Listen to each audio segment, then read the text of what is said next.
Bismillahirrahmanirrahim. Assalamualaikum warahmatullahi wabarakatuh. Kami dari kelompok 4 akan mempresentasikan mengenai prinsip, hakikat, fungsi, dan peran pengembangan kurikulum. Untuk yang pertama yaitu prinsip pengembangan. Di prinsip pengembangan ini ada 5 poin, yaitu relevansi, kontinuitas, fleksibilitas, efektivitas, dan efisiensi. Untuk prinsip relevansi itu adanya kesesuaian antara tujuan dan isi serta sistem penyampaian, di mana semuanya itu harus relevan dengan kebutuhan dan keadaan masyarakat. Jadi adanya pengembangan kurikulum itu salah satunya mempunyai prinsip relevansi. Jadi apa yang telah direncanakan itu harus relevan dengan keadaan dan lingkungan masyarakat pada saat itu. Selanjutnya itu ada prinsip fleksibilitas, di mana kurikulum harus dibuat sefleksibel mungkin agar mudah diubah, dilengkapi berdasarkan tuntutan dan keadaan serta kemampuan lingkungan tersebut.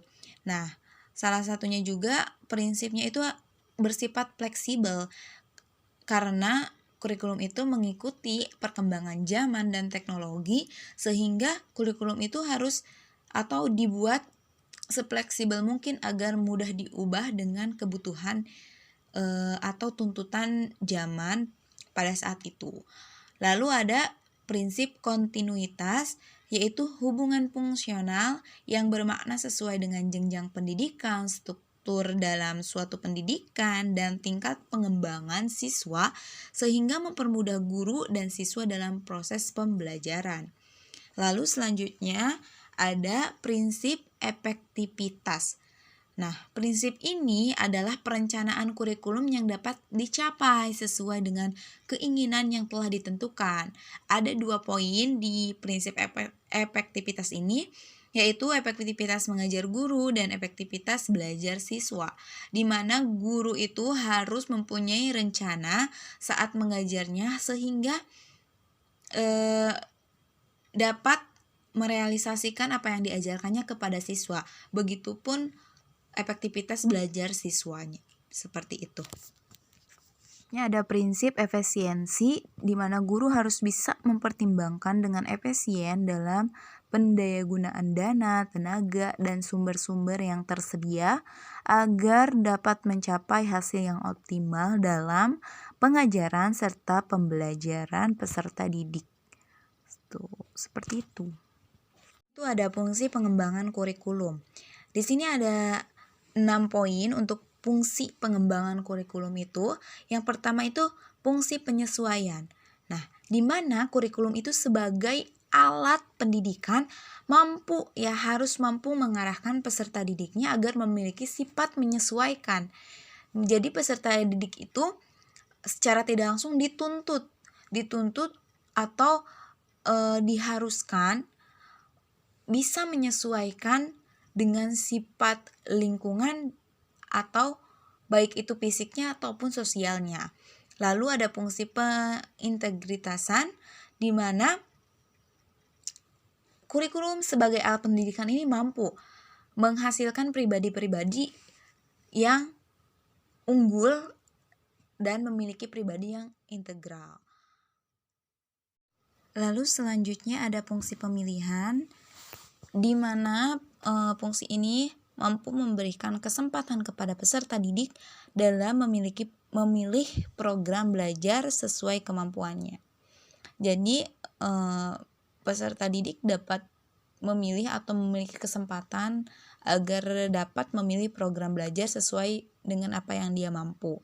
Selanjutnya fungsi diagnostik, di mana kurikulum sebagai alat pendidikan itu mampu membantu dan mengarahkan peserta didik untuk dapat memahami kemampuan dan potensi yang ada dalam dirinya, yaitu diarahkan untuk lebih memahami apa yang dia bisa, apa yang dia mampu, dan apa potensi yang ada dalam dirinya. Selanjutnya ada fungsi perbedaan, di mana kurikulum sebagai alat pendidikan harus mampu memberikan pelayanan terhadap perbedaan individu peserta didik atau siswa. Lalu ada fungsi persiapan, yaitu mampu mempersiapkan peserta didik agar mampu melanjutkan studi ke jenjang yang lebih unggul, yang lebih tinggi dan baik. Seperti itu. Itu 6 fungsi dari adanya pengembangan kurikulum. Diharapkan setiap ada pengembangan atau pembaharuan kurikulum, fungsi ini dapat terrealisasikan, baik itu kepada peserta didiknya ataupun kepada pengajarnya. Hakikat pengembangan kurikulum. Pengembangan kurikulum dapat terjadi kapan saja sesuai dengan kebutuhan zaman. Ada beberapa peran pengembangan kurikulum. Peran konservatif, yaitu peran kurikulum berperan sebagai salah satu instrumen untuk mengkonservasikan kebudayaan suatu bangsa. Kemudian yang kedua, peran kritis dan evaluatif. Kritis menilai dan mengevaluasi keberadaan kebudayaan nenek moyangnya untuk mengetahui nilai-nilai yang terkandung dalam kebudayaan tersebut. Kemudian yang ketiga, peran kreatif. Kurikulum harus mampu menciptakan kreasi-kreasi baru yang mampu mengikuti perkembangan lingkungan.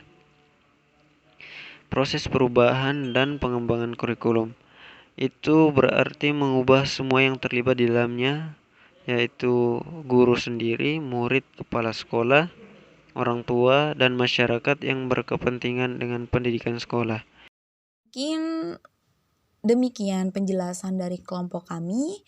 Setelah ini dipersilahkan kepada teman-teman semua, jika ada yang ingin ditanyakan, silahkan untuk ditanyakan dan kami buka sesi pertanyaan setelah kami membacakan salam. Terima kasih atas perhatiannya. Assalamualaikum warahmatullahi wabarakatuh.